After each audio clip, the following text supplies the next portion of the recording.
আমাদের পুজোর প্রিপারেশন শুরু হয়ে গেছে। এই যে আমাদের চরণদা যে প্রতিবার করে, এবারও বাসন্তী পুজোয় শিলিগুড়ি বাউপাড়া শক্তিমান ক্লাবে খিচুড়ি করবে, তার জন্য বাদাম ফ্রাই করে বাদামটা এখন খোসা ছাড়াচ্ছে।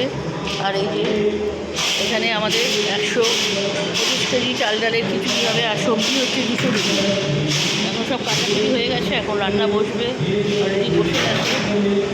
এই যে দাদার অ্যাসিস্ট্যান্ট রান্না করছে আজকে দুপুরের এটা সবার জন্য ভোগ।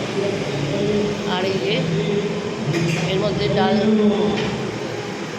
এই যে দেখতে পাচ্ছেন মুগের ডাল। এই চালও এর মধ্যে ভেজানো আছে গো, চালও এর মধ্যে আছে, চাল খিচুড়ির চাল। হ্যাঁ ওই তো ডাল, চালটা আলাদা।